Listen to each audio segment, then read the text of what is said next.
Hey, friend, welcome to episode 606 of the My 123 Cents podcast. I'm Kevin Huntsberger, joined this week by Chad Smart. We have a new WWE Undisputed Champion. We're going to get to all of that in just a few minutes. But first, Chad, how are things going over there on the left coast, if you will?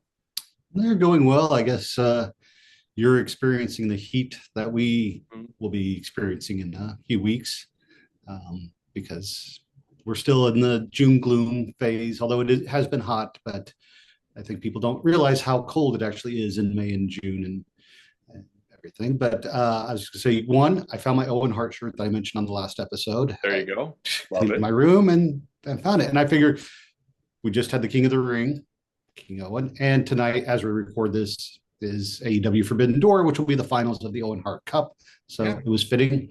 But I was also going to say this is episode 606. I don't know if you're still trying to get Rey Mysterio for episode 619 or Jeff Jarrett for episode 615 or not. But I think you're only a little over a year away from episode 666. So maybe try to get Danhausen Oh, yes. Yes. or 666 from um, AAA, but I Oh, don't is know that how good a? your Spanish is. Damien 666, I think that's his name. I could also try to get Sean Waltman, I guess. Maybe. I don't know. Yeah. There are all kinds of I like the Danhausen idea, obviously. So if I'm not going to get Ray, I'm still trying. Don't get me wrong, but I'm not not as hopeful as I was about RVD on episode 420. So, um, but you mentioned tonight is, as we're recording this, obviously Forbidden Door. It was a busy weekend for wrestling fans. I believe there was a AAA show Saturday night. Of course, Saturday afternoon here in the United States, we got to see uh, Clash of Champions Night and of Champions. Night of Champions. Clash of Champions was WCW. Duh. They did. Did they use Clash of Champions at one point? Probably. I don't Okay. know.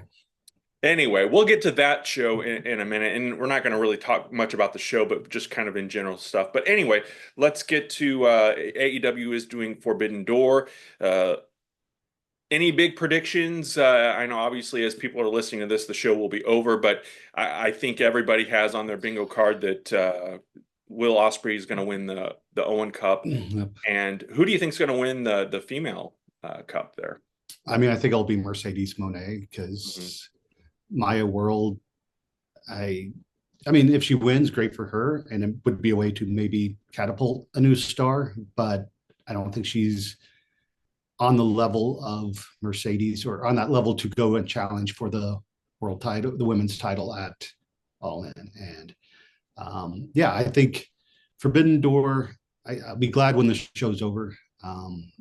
I think the show has kind of ran its course from what it was because it's supposed to be, New Japan, CMLL, all these companies that you didn't see Mhm. working together. But now, since AEW has signed most of New Japan's top talent and CML wrestlers appear on Dynamite and Collision, I don't really see the point in the show anymore. And I don't think it gets a very good build because you either put in people that fans aren't aware of if they don't watch the Mm, promotion, but they sure. don't give them a good enough build to make you really interested. So I think the show will be good from a wrestling standpoint wise, but I don't think it's a must see show. Gotcha. I'm assuming though you are going to watch it live. I'm a sicko, so Yeah. I probably won't watch it live, but I'll watch it later on Yeah. tonight or tomorrow morning. Do you think, many years ago, we would have never seen TNA and WWE working together. We would have never seen, TNA and AEW work together very briefly as well. Yeah, Do you think we'll ever see realistically a time where WWE talent shares a show? Because I think at one point it might have been the Pillman Memorial, something many, mm-hmm. 30 years ago, Yeah. almost at this point, where we did see WCW, ECW, WWE talent on the same card. Will that ever happen? I know, they've always talked about egos and things being, because Yeah. Tony is going to book his guys to win, Triple H is going to book his guys to win. realistically, could wrestling ever have a super card of sorts, a true Forbidden Door where you have AEW, WWE, TNA talent all on the same show? Yeah, I think it would have to be something like the Pillman Memorial, where it's a third party company, because I believe OVW was where they did the shows. And it may be where you have guys from promotions on the card, but not wrestling each other. Yeah. Or I think the wrestling business has to severely tank Mhm. and they have to do something to try to get fans to watch. Well, there's speculation already going on now a lot, and it's intensified because obviously WWE was in Saudi Arabia over the weekend for Mm, Night of Champions, and there was concern with the conflict with Iran that WrestleMania next year was going to get moved somewhere else, yeah. domestically here in the United States, or maybe London or Paris, whatever the case may be. Obviously, WWE went. Things, as we're recording this, have gone off without a hitch, so to speak. So I'm going to guess that it's all systems go for Saudi WrestleMania next year. Um, there's talk that Tony Khan and Conrad Thompson even are working together to put together some sort of super show that same weekend here in the United States. I would imagine there would be talent from, again, many of the same promotions that we just talked about. Uh, A, do you see that happening? And B, does it compete head to head with WrestleMania? Because obviously there's going to be a time difference, and I would imagine here in the United States, WrestleMania, if they followed the same suit that they did Mhm. with Night of Champions over the weekend, it started here in the Midwest at about noon Central Time. So I'm imagining it'll be kind of the same thing. Would they be able to then do an AEW Super Show that same weekend in the evening? Does it compete? Is that too much? We talked about wrestling fatigue recently here. Is that too much wrestling for a weekend? I I mean, I think they could do it, and I don't think it would go head to head, like you said, with the time zone difference. I don't Hmm. see them doing a major show at 10 in the morning on the West Coast. Hmm. So then, my thought would be like, well, if you're not going head to head, what's really the point? I mean, you're just doing a show on the weekend. Right. It's like, I mean, we haven't mentioned it yet, but we mentioned Forbidden Door happening tonight. Well, TNA Slammiversary is also Yeah. happening today, and NXT Stand and Deliver are also happening, and they're overlapping each other. Yeah. Which again, I think is, I don't know why they scheduled it that way. Is I it don't know if Stand and Deliver or is it Great American Bash? is it Great America? I don't. It's NXT. I Yeah. don't. I thought. Yeah. I mean, when was the last time you watched NXT? Um, Right. Well, yeah. um, so, and if it does happen, I don't see. And this is, I'm going to say this from my perspective. I'm not following the indies as much as I used to. I don't know if there's any indie talent out there that is big enough to market and I don't think the show would be WrestleMania size, but a major show. Right. I mean, I think obviously AEW could do it with their Yeah. roster, but again, it's not going to be WrestleMania size. It's going to be, you know, 20,000 people, most likely tops, It'll be and that's AEW and Friends, I think.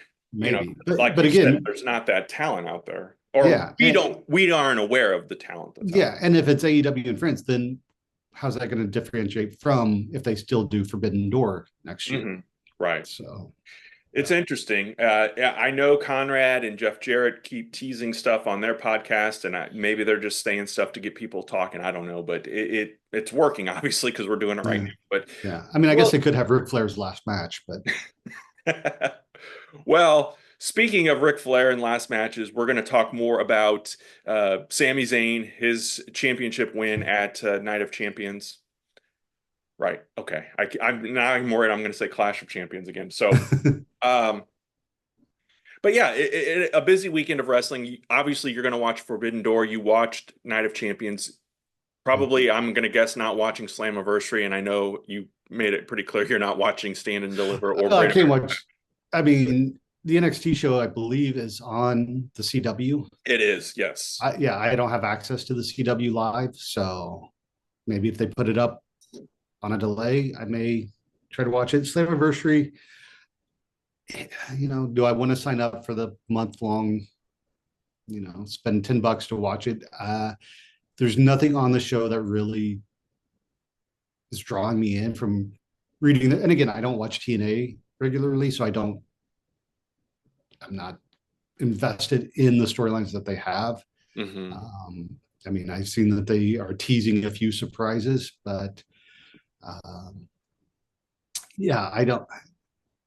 And the rumors that Mike Santana, the current TNA champion, his contract may be up soon, and there's interest from WWE. Mm.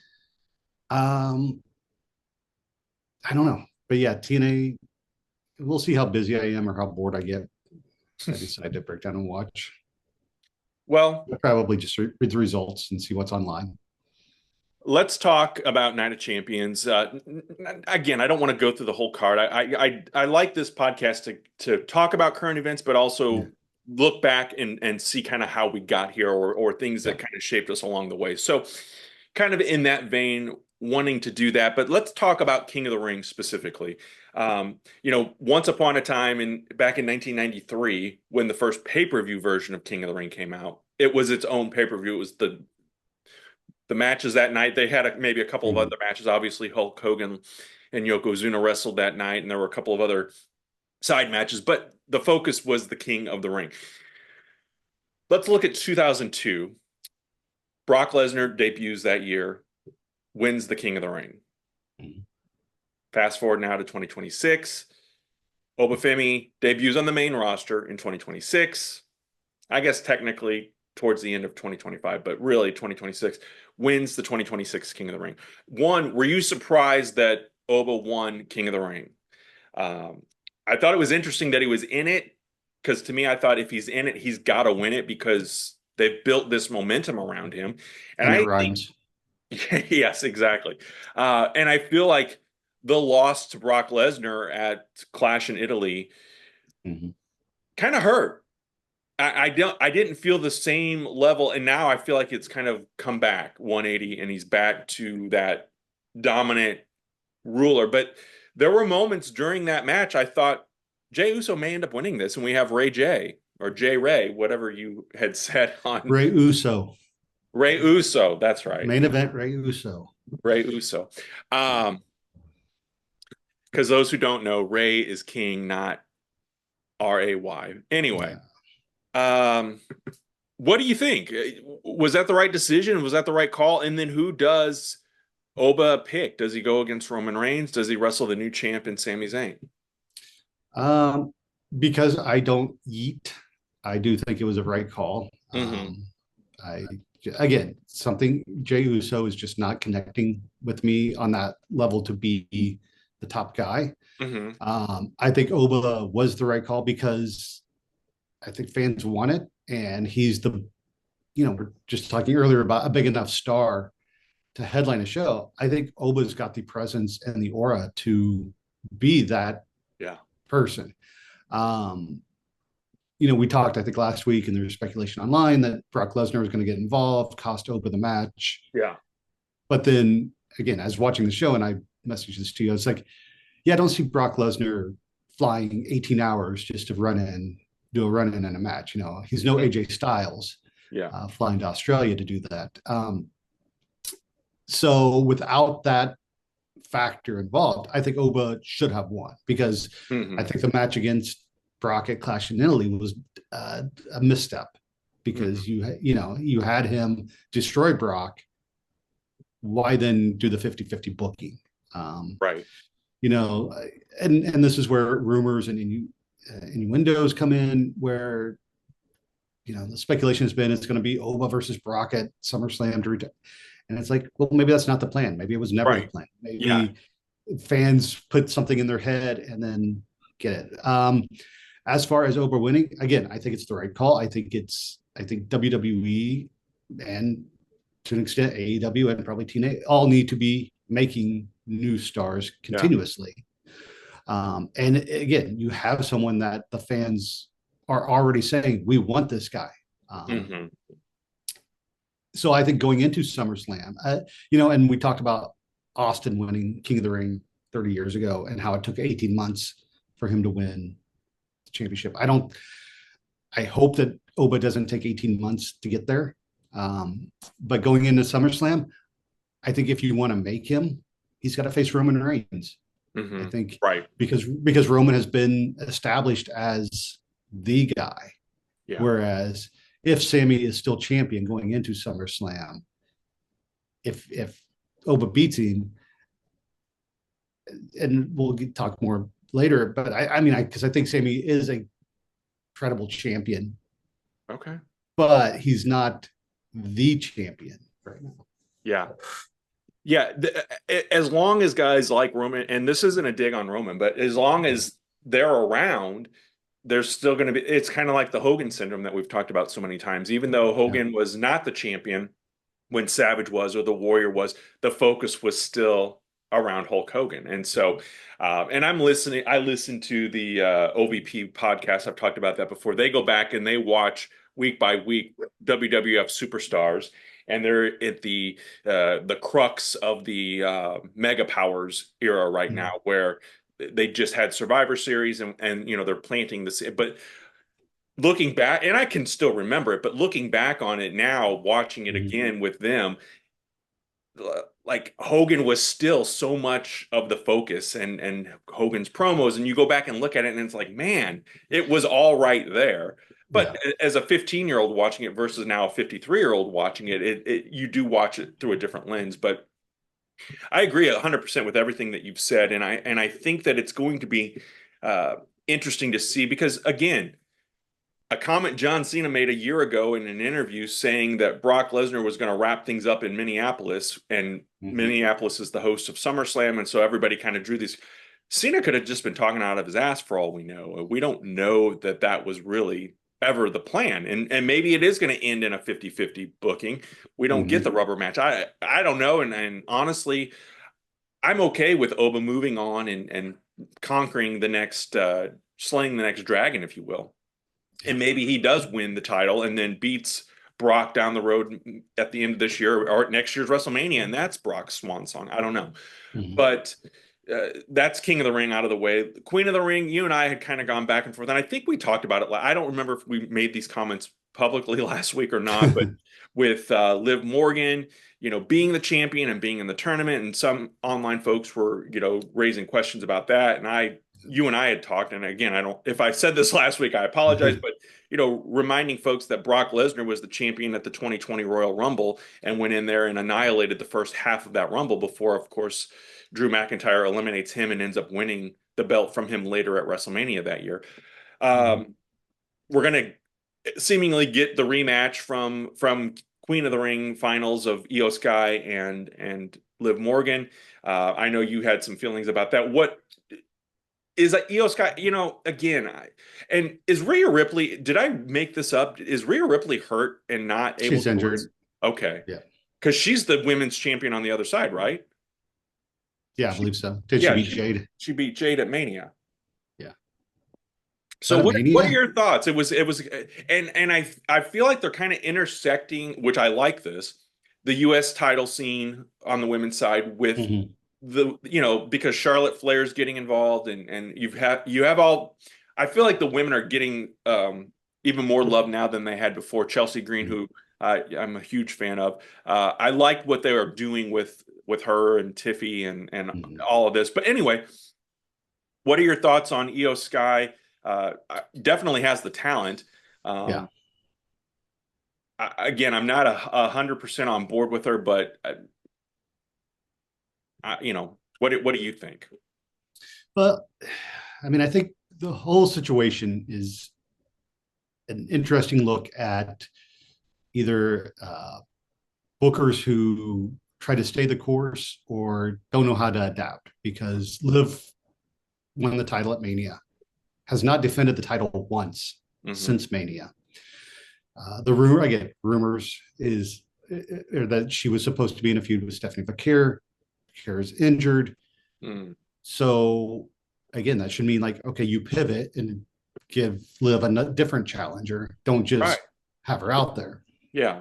Putting her in the Queen of the Ring, I think we mentioned last week that we were confused that if Liv won, would she then challenge Rhea, or would she? Because the way that I've seen it on TV, and again, I don't pay 100% attention or watch other show, but it seems to be like, oh, I'm going to win Queen of the Ring, and then I don't have to defend my title against anybody. Mm-hmm.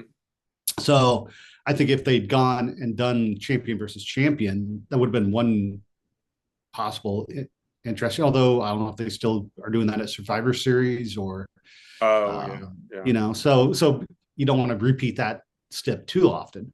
Mm-hmm. With Io, I know, I made a snarky comment to you, like, because after she won, then she's like, okay, I'm challenging Liv at SummerSlam. And it's like, cool. So the match we just saw, we're going to get again in 5 weeks. And, I've actually been a proponent of more non-title matches where the champion loses. So then you get a challenger to be like, the challenger wins. And then you say, okay, you just beat the champion. Now you get a title. And that's what AEW does with their title eliminator matches, which, again, I'm not a big fan of in that regard, because I think they went too long without anybody beating the champion. And then they all of a sudden now all the champions get beat.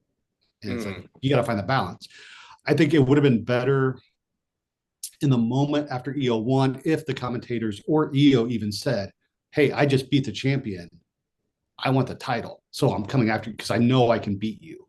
Instead of just being like, hey, I'm fighting you again. Yeah. I think that was my biggest issue with the match. I think Io is kind of like, I think she's proven herself. She's been champion before, so it's not like it's a new thing. Yeah. But I think, especially with the departure of Asuka and Kairi Sane, Io needs something. And I think if you have her as champion and you keep Rhea as champion, and then maybe if you go into some Survivor Series, champion versus champion, the two friends facing each other, Rhea's never beat Io. Again, it wouldn't be for a title, but right. So. Yeah, interesting. It is. Uh, some of the what ifs, or the different ways of doing it, because obviously with Oba, he never declared. He's got that, there's that mystery. And I don't necessarily think they should have done that with Io, but like you said, she could have said, hey, I just beat her tonight. I'm going to wrestle her again, and I'm going to beat her at SummerSlam, in a few weeks. So yeah, I get that. And you don't want too many mysteries, or because I think they overdo that sometimes with the Royal Rumble of who they're going to pick, or Yeah, and they did tease that on Raw tomorrow as we record this, that Oba's going to come out and make his announcement. So, but again, I get, that's also smart booking, because you promote something that's on the show to get people to watch. So yeah, and they're still jacking around with the times. It's funny. I saw somebody posted on one of the groups I'm in that Raw needs to go back to cable and not be on Netflix.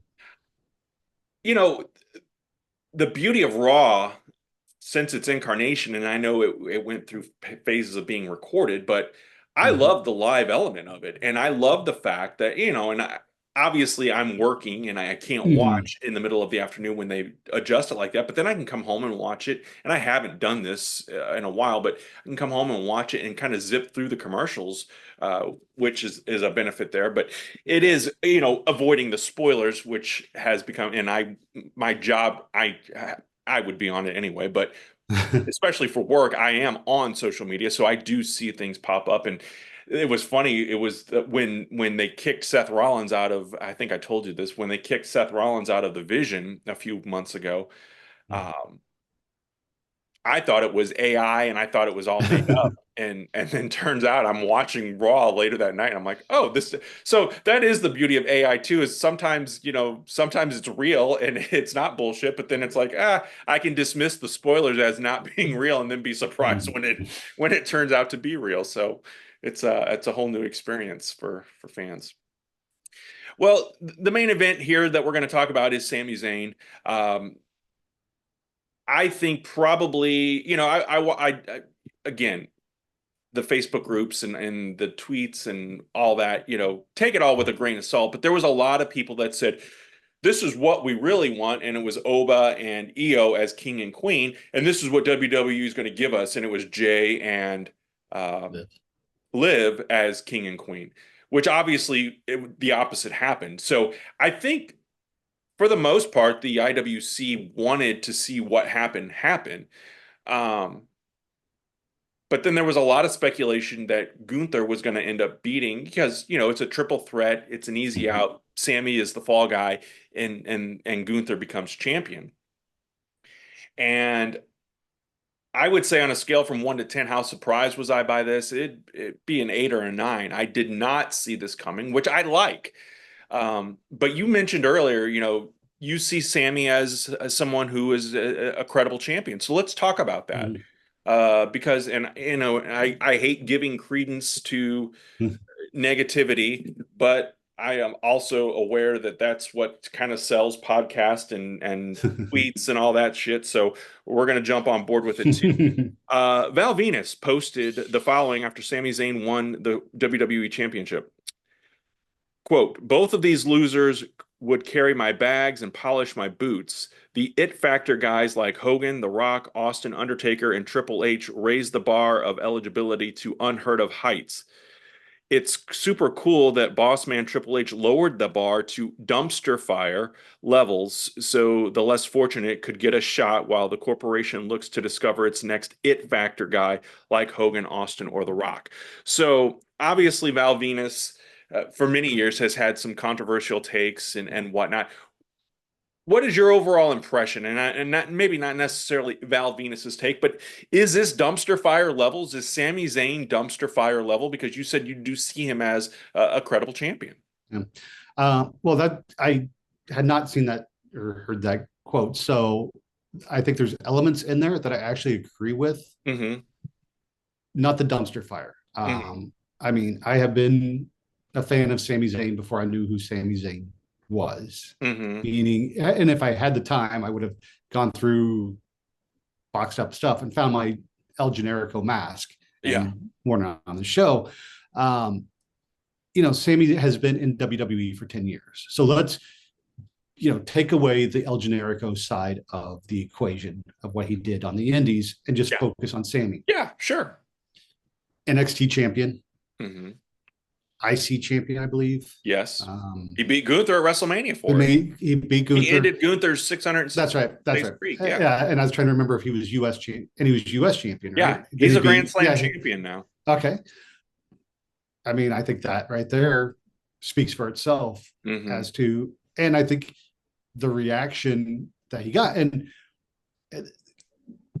I'm going to be all over the place. Hopefully, yeah, that's fine. Some type of, well, I have so many branches of thoughts that all. Yes. Rumor again. It's going to be the word of the day on this episode is rumors.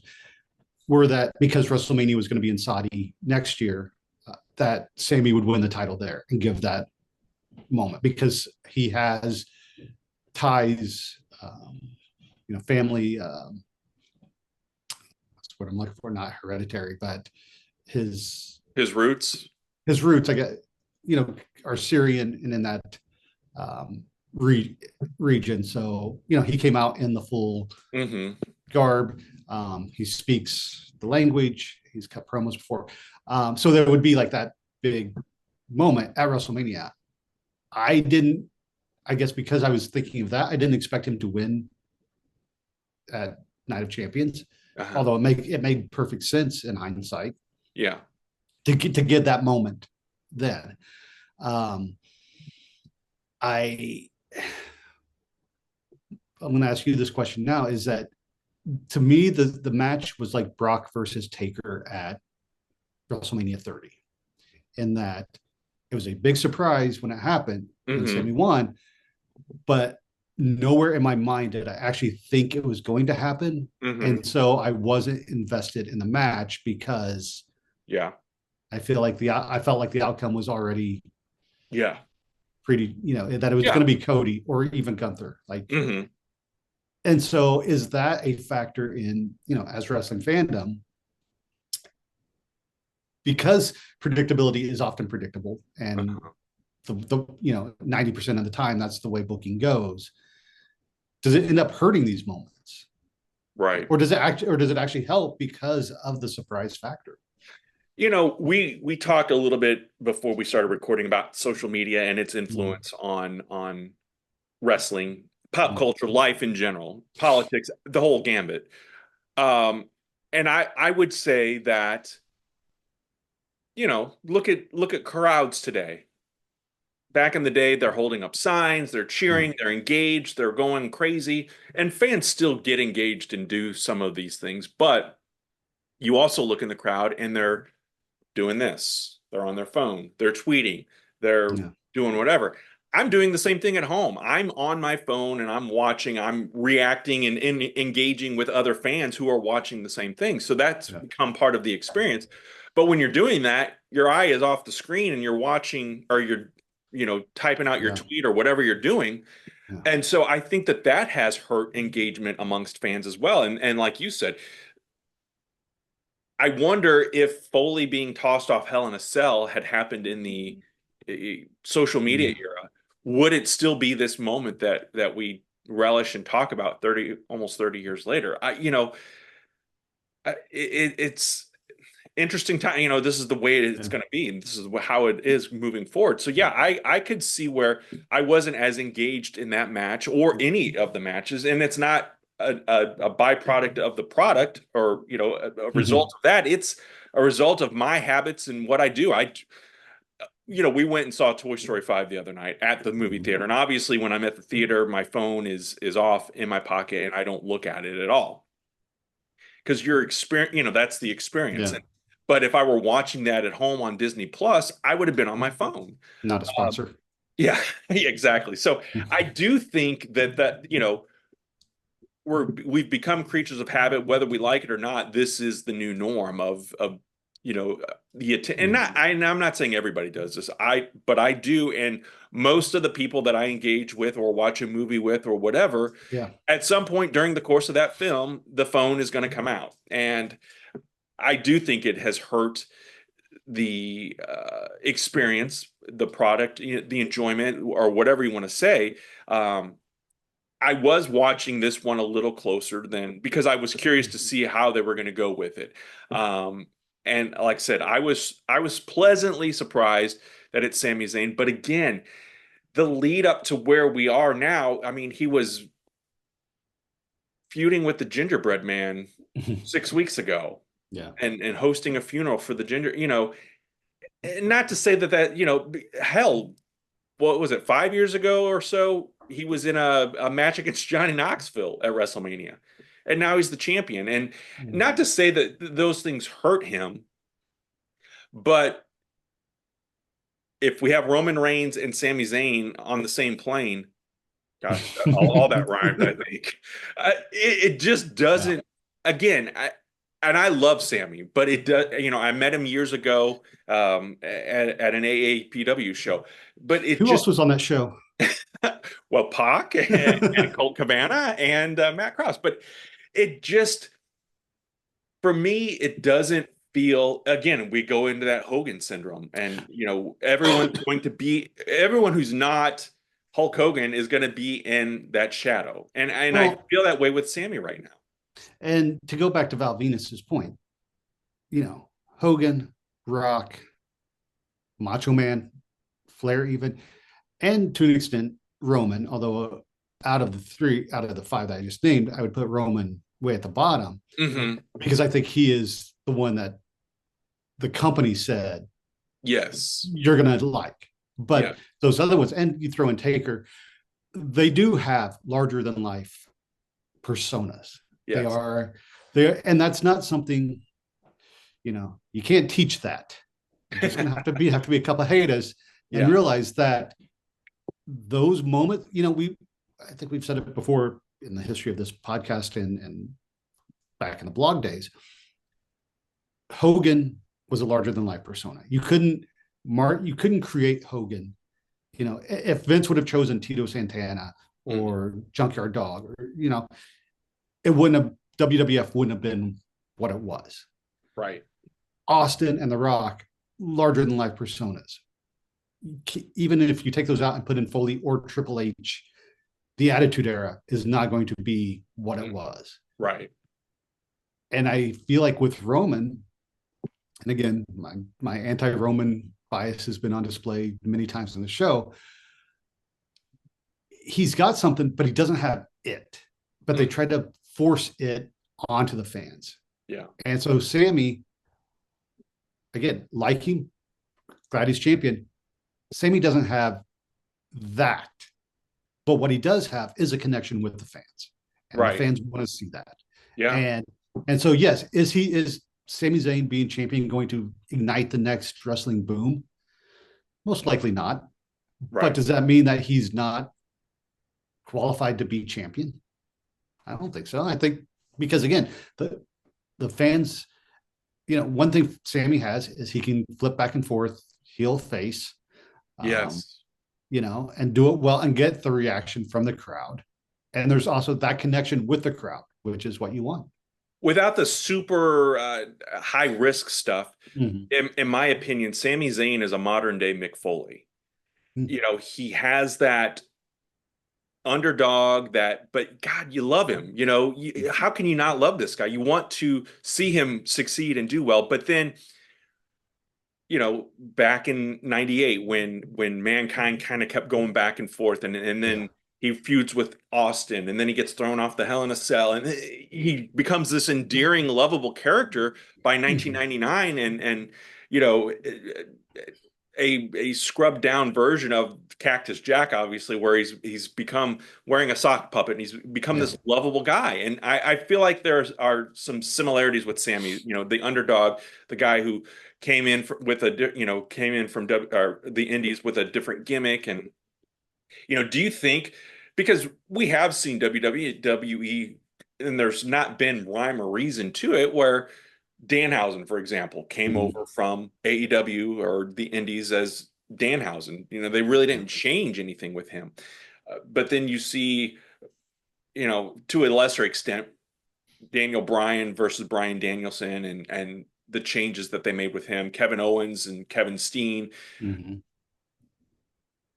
Would El Generico have succeeded in WWE in the era that he was coming up? If they would have never changed anything about him, he's in NXT. Does he win the championship? Does he come up to the main roster? We're seeing obviously now a big boom with the Lucha experience and AAA with Mm-hmm. El Grande Americano and all. To me, that's almost an homage to El Generico, or am I off Mm-hmm. base on that? I mean, I can see where you're going. I don't think El Generico would have been where Sami Zayn is because I Mhm. think the El Generico character, by not speaking English, which now they do a lot more subtitled promos with the Spanish or Japanese speaking Mhm. wrestlers. So maybe that would have evolved, but after 8 years on the main roster, would have gotten the time to make it to get Mm. to that point. Um, I mean, I think El Generico would have been popular because of the wrestling, and in the same sense that Rey Mysterio and Danhausen, I think he could have been a merchandising, you know, uh, Oh, sure. machine. But is El Generico going to feud with Johnny Knoxville the same way Sami Zayn feuded with Johnny Knoxville? And Mm. and that match, which yeah, it's a comedy match, but from my memory, it's one of the more memorable matches on that WrestleMania show. Yes. It even got an action figure made of it. Yeah. Yeah. So yeah, I don't think so yes, I think El Generico could have been popular, but not world champion popular. Okay. Well, let's talk a little, do a little facts and figures here. Um, Sami Zayn, 41 years old, 11 months, 15 days when he won the championship. He is among the oldest to win their first championship. And I went and looked at who won their, because like Batista won it at 40, but he had won it previously before that. Um, Mm-hmm. it's interesting. He's almost the exact age that the Iron Sheik was when he beat Bob Backlund back in Um, 1983. And again, I think we've talked about this ad nauseum as well. When we were kids and in the 80s, people seemed a lot older than they really were. And I wouldn't have Yeah. guessed that the Iron Sheik was 41 when he beat Bob Backlund, but he was nearing the end of his prime run, Yeah. obviously. We're seeing guys like Chris Jericho and, who's in his mid to late 50s and still doing this. Jeff Jarrett's in his mid to late 50s. Not as often as Jericho, I don't think anymore. But the point is there's a lot of guys out there that don't look their age and are still doing this at a high level. 41 is not old, obviously. We definitely are not going to think that. But in a quote unquote young man's game, and then you do hear the criticisms, and supposedly WWE let go of a bunch of folks because they're older. We talked earlier about developing that young talent. Obafemi, I don't think is quite 30 yet, or he's very close to it. So there's obviously, Cody's 40 or about the same age as Sami Zayn. So Gunther's a couple years younger. So there's still obviously guys that are getting that opportunity. But is Sami going to be a transition champion, like the Iron Sheik was, like Sergeant Slaughter was, who was 42 and some change when he won against the Ultimate Warrior, and it's only to drop it to Hulk Hogan. So, is Sami a transition, and who are we transitioning to? Is it back to Cody, or do we see Oba?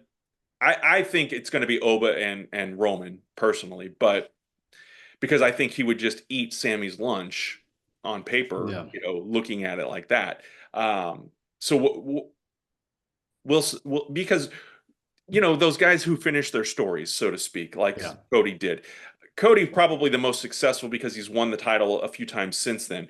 But Daniel Bryan, look at him when he won at WrestleMania 30, and then that was short-lived, partly because of injury, but Mhm. also partly because I don't know that WWE knew exactly at that time what to do with him. So Mhm. Kofi Kingston is another one. Will Sammy fall into that vein, or will he go the course of Cody and we see him defend at WrestleMania in Saudi Arabia next year? So real quick, just looked it up. Obafemi is 28. I Okay. believe if he wins the title, he will be the first wrestler born in the 90s to hold a championship in WWE. Oh, wow. Um, yeah. I, we've talked earlier, and you just mentioned that Oba versus Roman is the match that should happen because of the perceived placement of hierarchy. I can't remember if this was just somebody speculating or what. Again, the rumor is, what if Brock comes in, kills Sammy, wins the title, and then Oba takes the title off of Brock? Uh, I don't want to see that. no, Um, no. because again, as I mentioned at the beginning of the show, Oba should beat Roman to solidify him as Hmm. a man. Who knows what Roman's got going on with bloodline stuff, whatnot. So hopefully they can transition away from that. Sammy, I don't see being a long-term champion. Hmm. Just again, the way that he's been presented on TV in the last 6 months, he's not. I mean, do I think he should be? Yeah, if CM Punk comes back and goes to SmackDown, Punk Mm. Sammy match should be good. Yeah. Um, again, my bias, Cody Rhodes should not sniff the world title for the rest of the year, at least. Like he needs to go off and do something, with someone else, so that he's not in that picture. But then then you go, okay, who can Sammy legitimately feud with right now? Mm. And I mean, I guess there's Gunther, which again, we've already seen Sammy beat him for the Right. title, on the grandest stage. So Sure.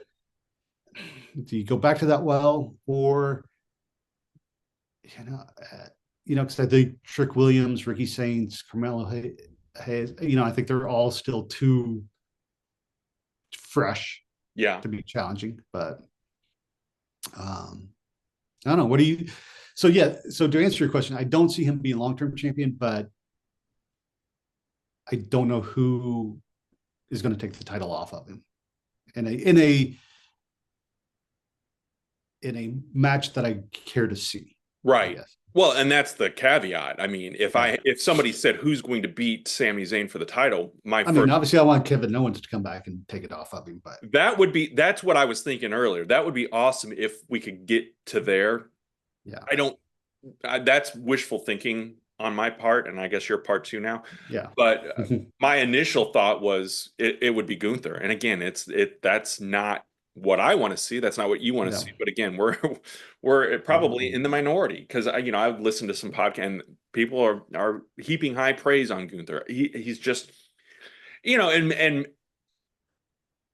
we always or I watch and see these guys confront Nick Aldis. I keep waiting for Nick Aldis to have a match. I thought it was going to be and Randy that's the Orton. rumor now too. Yeah, Yeah, but anytime because these guys, Nick Aldis especially, never really officially retired, but he's never also had a match in WWE. So, yeah, when do you break in case of emergency and put him in there?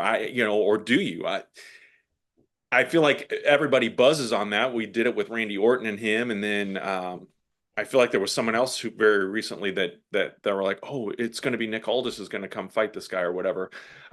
Maybe it becomes Gunther. I don't know, but my gut tells me Gunther is going to be the one to dethrone Sammy. But my hope and wish would be that, even if he doesn't beat him, that Kevin Owens comes back because I don't really feel like Kevin Owens, even though he is a former heavyweight champion himself again, he was that transitional guy that it went from what I don't even remember who he beat, but he ends up losing it to um, Goldberg, I think, or wasn't mm-hmm. it Goldberg in like a squash match or something?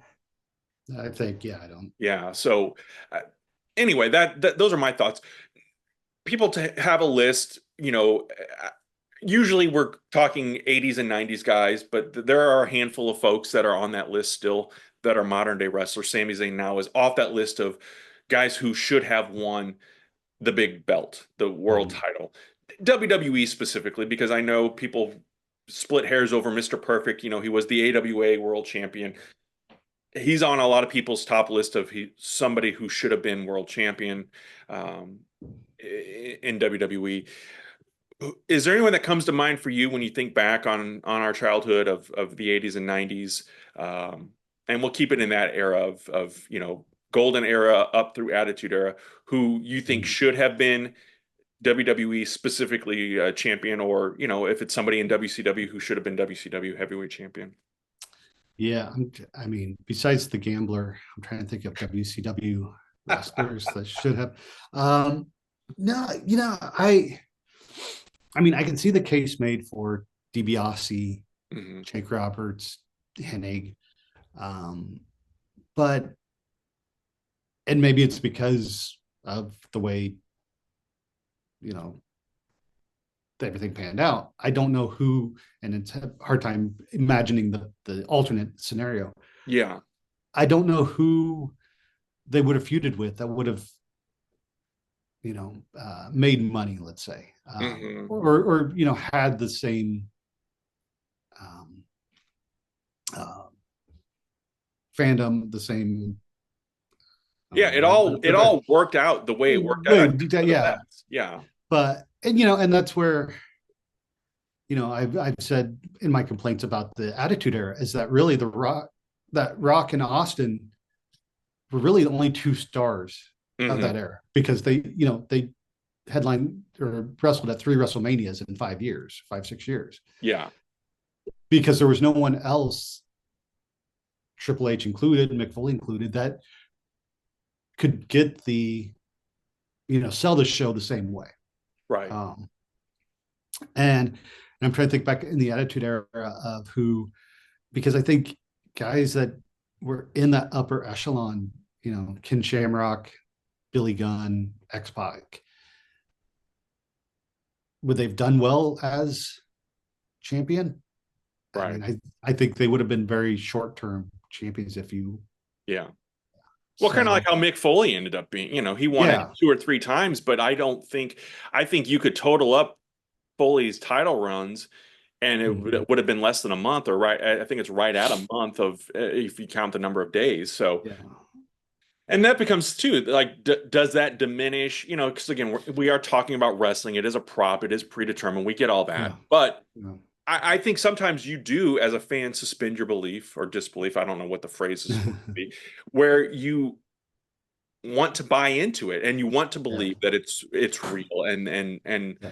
you know that's why guys in the 80s, I think, like Hulk Hogan and Andre the Giant and Ultimate Warrior, Mhm. were these larger than life characters. And now Sami Zayn, and again, this isn't a knock, could be the guy mowing the lawn across the street from me. You know what I mean? And again, that's not a knock, and Yeah. I know it sounds probably like it is, but I don't mean it that way. But No, I think we've discussed before, and obviously we have rose tinted glasses on when we look back mhm. at the '80s, Sure, sure. and not only in wrestling but movies, music, everything. The stars were larger Mhm. than life. You Right. know, you look at the action stars. You know, Schwarzenegger, Stallone, Jean Claude Van Damme. Pretty sure all these guys, you and I tower over if we saw them in person. Yeah, But um, but because of the way that they were presented on screen, yeah. now compare that with the action stars of today, who I'm totally drawing blanks on besides Jason Statham. Um, I know that's the Vin only Diesel. one. um, The Rock. and I got The Rock, I guess, which again goes back to the wrestling being larger than Right. life. Yeah. Um, musicians, we've talked about the hair, Yeah. Motley Crue, Poison, these guys, even Aerosmith coming back, they were just David Lee Roth characters. And now you Yes. look at music, now you look at musicians, and there's just like, oh yeah, it's these guys on stage playing instruments. Like it's not, and again, it's not to say that one is better than the other. It's all perception, and I think that's the biggest thing. I'm talking about not watching the indie wrestling as much as anymore as I used to, and part of that is because not that there isn't talent on the indies, but where's the persona? Where's the Mm, character yeah. that's there? I mean, again, huge AEW fan. Will Ospreay is a great wrestling talent. Hmm. Is he a great character? I don't think so. Well, speaking of characters, I wonder, had this guy beaten Bob Backlund instead of the Iron Sheik, Yeah. and then we set up a year-long feud between him and Hogan because we got it anyway. That culminated, Piper or Hogan, I'm sorry, Hulkamania officially starts in the WWF in January of '84. But Yeah. what if Piper keeps the belt and we build up to that very first WrestleMania? And I know then you take out the Mr. T factor and all that, but I Which I always think. wonder, what if Piper had a run? And again, Mm, I know it wasn't maybe necessarily, the territory back then was the baby faces on top, and yeah. kind of goes through everybody, unlike the JCP where Flair dropped the title multiple times but always won it back. So there was always that babyface transitional champion, whereas in the WWF it was the heel was the transitional champion. So Yeah. No, that's a good. I for some reason didn't even Piper didn't even pop into my head, but that aspect of could WWF have been built up to WrestleMania as the major launching point instead of the year before, and then yeah, WrestleMania being that's interesting. I yeah. Once we get that time machine and alternate universes, we'll check that out. Yes. Well, those are kind of my thoughts on Sami Zayn and the title run, and I as a fan, you want to see everybody succeed, whether it's MJF and AEW, what they're going to build up and lead to. I think at Wembley with Will Ospreay, like you said, uh, I think that's the Mm, path they're headed on, and I wish them all well, because I do mm, think wrestling right now is kind of hitting a point where there is so much of it, and I do wonder if, because again, rumor and innuendo, TV deals and rights fees and mergers of other companies and when I say companies, I'm talking streaming platforms and broadcast companies, what impact that's going to have in 2026, the rest of 2026 and into 2027. We want wrestling to succeed. We want all of it to succeed. So, any final thoughts, Chad, before we wrap up this week's episode? Well, because I had props, I'm going to get them in. Yeah. Because you limited my world champions to the 80s and 90s. This is Oh, more well, the yeah. late 90s, early 2000s. But Okay. obviously, TNA champion, TNA would have been so much bigger than WWE had they put the title on the Shark Boy. Hell yeah. Or I should say, shell Hell yeah. yeah. I love Uh, I think WWE, they put him in a match. I believe he holds a victory over The Rock. But if the Hurricane would have been champion, There you go. printing money. And then the one that should have got it, because who better, but Mortis would have been a great WCW champion over Goldberg. So those are my picks for guys that should have got a little bit more love. I like it. I like it. So as we wrap up, and this can be a bigger talking point down the road, but some of those obviously tongue in cheek. Danhausen is experiencing levels of success that I did not imagine in WWE. And I think a lot of people wrote him off after even that debut of saying, it was the comparing it to the Shockmaster, yada, yada, yada. Yeah. Will Danhausen be a champion in WWE, or is he going to be just that attraction that kind of curses and fades in and out and does his thing? If he is a champion, well, I mean, the way they're going now, he and Cardona could be tag champs by SummerSlam if they, really wanted to get behind that storyline, because what are R-Truth and Damian Priest doing with the titles? Right. Yeah. Until you said their names, I had forgotten the champions. So yeah. Yeah. Well, I think they forget that they're even employed half the time. Yeah. And I think fans would go for that. Do I think Danhausen is going to be world champion? No. And again, it goes back, like, he's got the character, but I don't think he has the believability to be in there with the world, the guys that are going to be the champions. So, but stranger things have happened, and again, who knows what's going to happen? Cody Rhodes could be, if he cursed Cody and Cody goes down, maybe they bring him in. Maybe I should see if I can get him to do that on Cameo. But well, friends, don't curse us. We hope that you enjoyed this week's episode. Let us know in the comments who you think should have been, and it could be a current star as well, who should be the World Heavyweight Champion before it is all said and done for their career. Thanks for listening and or watching. We will see you next time.